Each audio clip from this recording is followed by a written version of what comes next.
Hello. I didn't realize I was on screen just now.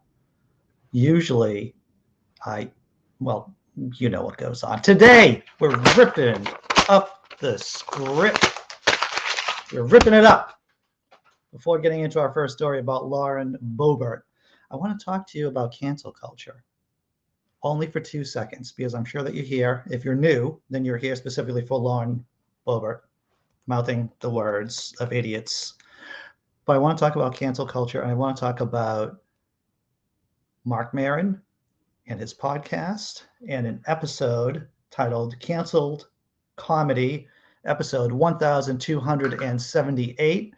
And it is an intriguing look here. Here's a little screenshot from a tweet from Patton Oswalt. I can't recommend this brilliant episode any stronger. A big slice of sanity in the midst of all the cancel culture hand wringing. Please give it a listen. So it is definitely a good talk, everyone. Once again, if you want to get some kind of historical perspective on how comedians have been complaining about cancel culture since the 19th century, I'm sure that if you were going to go back into ancient Roman texts, there'd be playwrights. Aristophanes back in the Greek days would probably be complaining that death of comedy is coming because audiences don't understand my joke about the Trojan War or something like that. The thing is, comedians have been complaining about cancel culture for centuries at this point. And that episode of Mark Maron's WTF podcast number, what was that number again? 1278, gives you a good historical reference of how comedians have been complaining about cancel culture. All right, everyone. My name is Andrew Hall. You may call me Dr. Kennard. This is the Disappointed Cat Morning Show. Starting off a little crazy this morning. Microphone. Getting a little crazy. Oh, I want to say happy birthday to my girlfriend. Happy birthday, girlfriend. I walked out this morning. I walked over to the local coffee shop. Got lost on my way to the local coffee shop. How did that happen? I don't know. I'm me. It was early. The coffee shop opened at 7:00 in the morning. I was their first customer. I got her a coffee, got her one of those donuts, one of those craft donuts that some baker was toiling over early this morning. Here I am, a little jazzed up, maybe a little bit overly excited. You want to talk about Lauren Boebert? Let's talk about Lauren Boebert, everyone.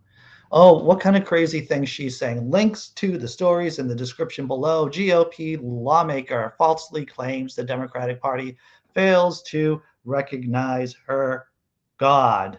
Bum, bum, bum, bum, bum, bum. Is there a video? Yes, there is video, which I will be sharing with you soon. On Thursday last week, during an interview with the Christian show Flashpoint, part of Kenneth Copeland's ministry. He's a crazy person. Kenneth Copeland, remember, he was the man who was blowing COVID. Now that sounds overtly sexual, microphone, doesn't it? It sounds overtly sexual. And I'm sorry for that image. But if you remember, Kevin Copeland was blowing away the demonic spirit, the gas cloud of COVID. Like that. That's that Kenneth Copeland. So Lauren Boebert was on his show to say some more faith-based word salad. Conspiracy theorist Lauren Boebert claimed that a major problem with government is that Democrats don't recognize the Christian God. Do we have film? Do we have a tape of that? Sure we do. We're going to show it right now, everyone. Here it goes. So Christians, above all else, need to get involved. I'm tired of these politicians who view government as God. Government is not God. Government is instituted to protect, to secure your God-given rights. And here's another dog. But they are there to secure your God-given rights. They are not God, and there is a higher, more majestic being that is above government, and that's something that the Democrat Party fails to recognize. Just when you think that the Republicans can't get anyone more stupid than Sarah Palin, right? Remember Sarah Palin? It's Lauren Boebert appears. It's as if the Republicans have a lab and they have the best evil scientists from around the world figuring out how to make a more stupid politician.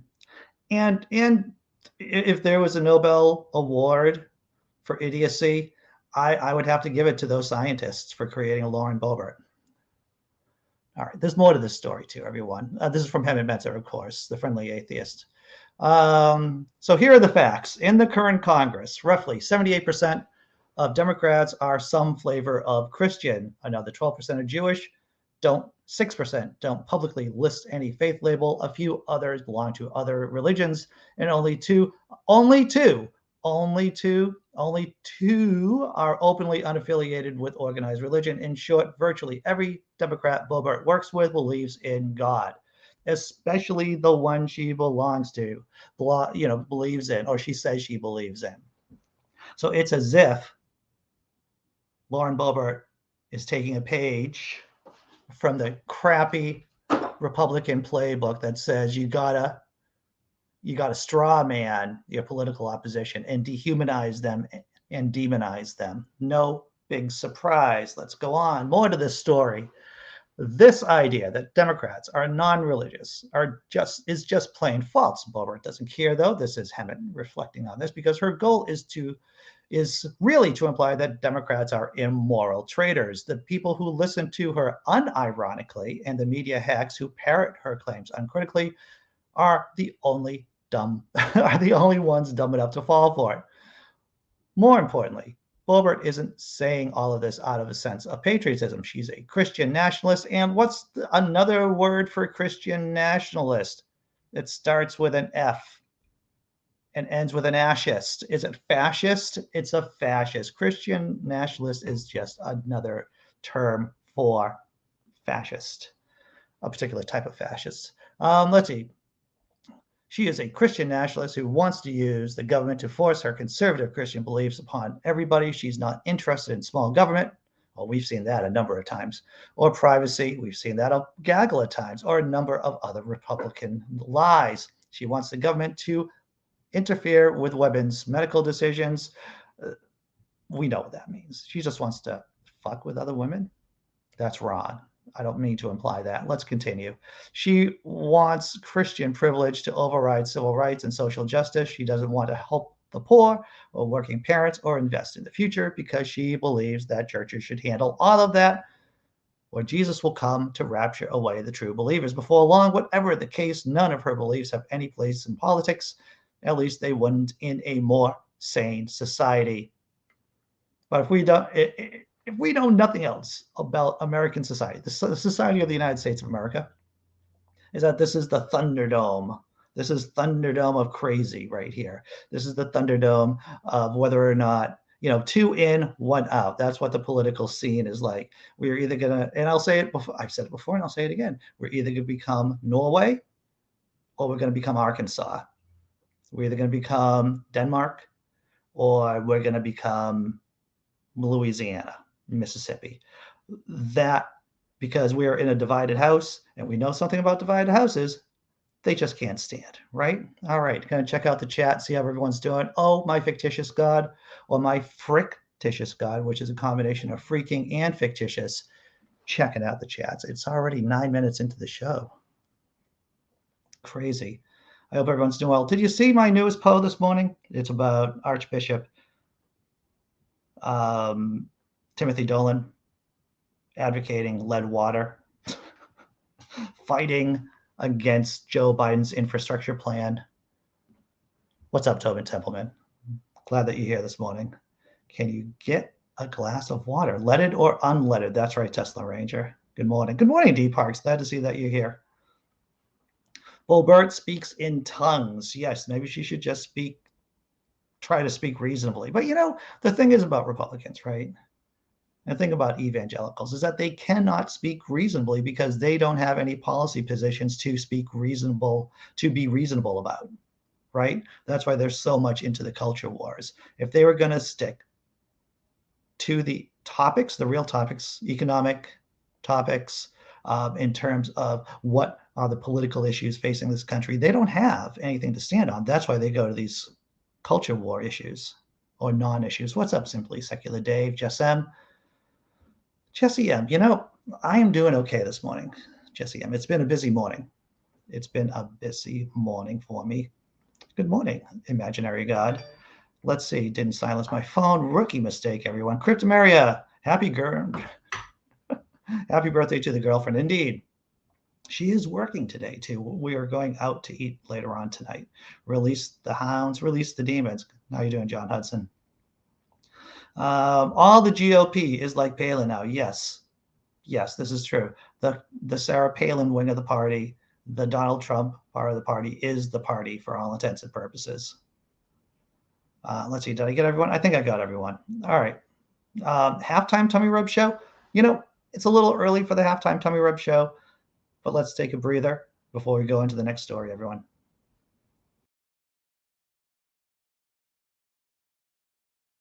Stick me with your sticky roll thing. Roll me up. Stick me.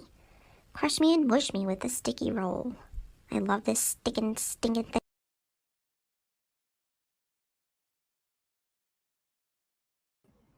I guess the cat likes the sticky roll. My cat Biscuit, she's a very vocal cat. She likes to meow. I know the videos that I've shot of her, she doesn't, and I have to do a video of just her meowing, I guess, and her many types of meows. But she's not a physical cat. She doesn't like to be held. She only likes to be pet for short periods of time. I don't think she would do well with a sticky roll, to tell you the truth. I don't think she would. What's our next story? Protesters display swastika Star of David outside Jewish politician's office to oppose vaccine rules. Well, how about that? Okay, so this is a heavy story. There's going to be a lighter story at the end of the tunnel here. That's what I'm promising you right now. Once again, let's take a look. Protesters display swastika Star of David outside Jewish politician's office to oppose vaccine rules. Hold your breath, buckle up, let's go in. New York Assemblyman Jeffrey Denowitz expected anti-vaccine mandate protesters outside his office in the Bronx on Sunday. The Democrat even warned constituents to please avoid the area if they were concerned about potential exposure to the coronavirus or to National Socialists. That's code for Nazis, everyone. But Denowitz did not anticipate that some demonstrators would show up sporting anti-Semitic symbols. The display of swastikas and yellow stars of David outside my office today is repugnant and offensive, Denowitz, who is Jewish, tweeted Sunday. Have you ever seen comedian Chris Rock? He had a comedy routine about how his white friends who were listening to rap music really leaned into the N-word during songs, right? It's as if certain people just cannot wait to say the horrible things that go on in their minds. And it seems like a lot of these vaccine resistors, a lot of these anti-vaxxers, they see this as an opportunity just to show how anti-Semitic they really are. And of course, how much they don't understand history either. The protest outside Denowitz's office was organized by Rob Astorino, a Republican and former, are you surprised he's a Republican? And former Westchester County executive running for governor of New York. The gathering was in response to a bill Denowitz, who represents part of Bronx and the state legislature, sponsored last month that would require children to receive COVID vaccinations to attend school. Gosh darn, that seems reasonable. Denowitz helped pass vaccine legislation in 2019 when he co-sponsored a bill that banned religious exemptions. Hey, let's hear the good news once again. He co-sponsored a bill that banned religious exemptions. I just want to give a moment of applause to Mr. Denowitz, because religious exemptions for vaccines are what? Bullshit? Microphone. That's very strong language for this time in the morning. But religious exemptions for vaccines for children are bullshit. No wonder the bullshitters are angry at him. All right, so he co-sponsored a bill that banned religious exemptions for school vaccine requirements following a measles outbreak largely centered on the ultra-Orthodox Jewish community in Brooklyn. Oh, here's some of the here it is. He tweeted this. The display of swastikas and yellow stars of David outside my office today is repugnant and offensive. People are perfectly free to express their opinion on vaccines or any issue, but to openly display Nazi symbols outside the office of a Jewish legislator is despicable. My child, my voice. I am sorry. You do not own your child. You do not have the right to be neglectful for your child, to neglect your child. You do not have the right to abuse your child. Not giving your child the vaccine for whatever crazy reasons floating around in your head is child abuse. You don't have a right to do that. Amanda Septimo, Democratic Assemblywoman, called the displays disgusting and unfair. This is what happens when we normalize vile hate speech in politics and allow constant trivialization of the Holocaust. Anti-Semitic words and displays lead to anti-Semitic violence, she tweeted. Democratic Assemblyman Michael Benedito tweeted that the behavior of these protesters is vile and disgusting. It also shows how extreme the anti-vax movement has become, he wrote. They aren't going to win anyone over by these deeply offensive actions. They certainly won't win anyone over on who's, on the fence on this. But that isn't their goal. The goal of the anti-vaxxers, the goal of Trump is to keep that political base energized so that they can go out there and vote during the midterm elections. That is the plan.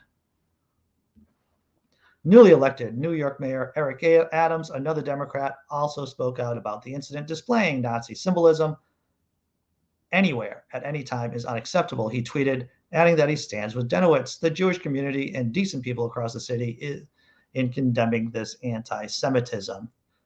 Heavy story. But we've seen, this is also a small snapshot of a much larger story. And if you want to read the whole thing, it's in the description below. Because this is not the first time that anti-vaxxers have used anti-Semitic, pro-Nazi symbolism in their so-called protests. All right. Got to shake that off. Going to shake it off with my jazz hands. Going to shake that off. All right. I promise you something lighter as a last story. This might be calorie heavy, everyone, but it's lighter fare for everything except for your digestive tract. And what is this all about? And like I said, this is a lighter story. It's all about this. It's all about huge Reese's peanut butter cup pies that were being sold for Thanksgiving. I guess it was for Thanksgiving. I don't know. Do you really need a reason to buy a giant Reese's peanut butter cup that you can carve up as a pie? Do you really need a holiday for that? I don't think so. Hershey unveiled its largest Reese's peanut butter cup and called it a Thanksgiving pie. 3,000 sold out in hours. That's from USA Today, folks. This Thanksgiving, your pie doesn't have to be pumpkin. Hershey has released a Reese's Thanksgiving pie, the largest Reese's peanut butter cup ever made. It's 9 inches long and 3.25 pounds of solid peanut butter and chocolate. When you bring friends together, friends and family for Thanksgiving dinner, no table spread is complete without dessert, said Bo Jones, senior associate brand manager at Reese's, in a Hershey press release Monday. At Reese's, we wanted to create a dessert that everyone wants a piece of. Oh, a very clever copy there, sir. Only a limited number of pies were released, 3,000 total, and each pie is $44.99 plus tax. Bad news for anyone who craved this for Thanksgiving dessert. In just a few hours, all the pies were sold out, according to a Facebook post on Reese's page. Reese's peanut butter cup, a giant one. That's like 3.25 pounds. That's about, I think, how much your brain weighs, right? Isn't like the typical human brain weigh about 3 pounds or so, a little bit over?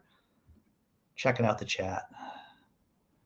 $45. Yes, Cryptameria. The giant Reese's peanut butter cup pies. See what else. See what else is going on here in the chat, everyone. I don't know if anyone's watching on Facebook today. I don't think so. What else is going on? So yes, Lauren Boebert wants to live in Tudor England. Yes. When you hear about what life was like in Tudor England, police state, theocracy, that's exactly what type, because you can't have a theocratic state without it being a police state, right? You can't keep people in line to your religious views unless you have an internal police, kind of like the Gestapo, the KGB, basically keeping people in line. And that's the world that the Lauren Boeberts want. Well, Dee Parks, this is it, right? And this is, I've only seen one season of The Handmaid's Tale, but there is a character there who is pro-fascist, who's a female, and there are certain points of the first season of The Handmaid's Tale where this woman realizes, dang, I'm a second-class citizen in this system, this theocratic system I was advocating for. All right. Just catching up on the chat, everyone. Just catching up. The tiny humans are very excited for their vaccine. That's good to hear, Jessi Bear. Good to hear. Scott Duke asks, is there a reason you're making Reese's rhyme with feces? Maybe. Does it not rhyme naturally? I don't know, everyone. I don't know. Diabetes. It's just not for Thanksgiving. You're right about that. I don't know what kind of calorie content for the giant Reese's peanut butter cup has per slice, but it would be detrimental to your pancreas. That's what I would say. No thanks on that pie, Bonnie. Not a fan of that. What's up, Big Zebra? Glad to see that you're here. All right. Do I have a video? I think I have a video. I think I have time to show this, because you may not realize this, everyone, but there's still a pandemic going around, and there's still people acting irresponsibly.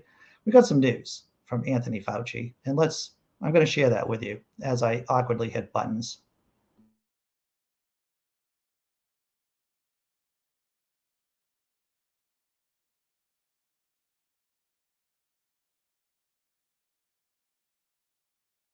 Dr. Anthony Fauci on Tuesday said the U.S. could move beyond the COVID-19 health emergency next year if the U.S. ramps up vaccination rates and those who are already vaccinated get their booster shots. Look what other countries are doing now about adopting a booster campaign virtually for everybody. I think if we do that and we do it in earnest, I think by the spring we can have a pretty good control of this. In an interview at the Reuters Total Health Conference, Fauci said there is a range of opinion as to what is considered under control, but he disagrees with those who argue that it is time to start learning to live with the virus. He says current case levels are too high. But I don't want to sit back when we have 70 to 85,000 new infections a day and say, oh, well, we can't do any better than that. Let's just live with that. Sorry, that's not where we want to be. Fauci says the key to controlling the virus is booster shots, currently available at least 6 months after completing prior vaccination for at-risk groups, though some states and New York City have expanded boosters to most adults. While the pandemic phase of COVID may end soon, experts believe the virus will not be eliminated and will likely become endemic, meaning it will always be present, like the flu or chickenpox. To reach that goal, Fauci says more Americans need to roll up their sleeves. For me, endemicity means a lot of more people get vaccinated, a lot more people get boosted. And although you don't eliminate or eradicate, that infection is not dominating your life. The Reuters Total Health Conference runs virtually through November 18th. All right, that's the show, everyone. Once again, no ads on the Disappointed Cat Morning Show. No ads on the after party. Did I mention that there's an after party? Of course, you know that, right? You already know that there's an after party. It's starting at 9:30. If you want to be on the panel, link is in the description below. Always have a good time. Always have good conversations. Maybe even great conversations, everyone. I'm going to play a cat video and then a thank you video to YouTube members and supporters, patrons. See you at 9:30. I have a mental illness and I need cats now. Call J.G. Wentworth, 877 cats now.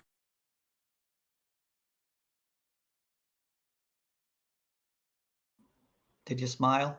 I hope you smiled. What, you didn't, you want to see the video again, microphone? Microphone wants to see the video again.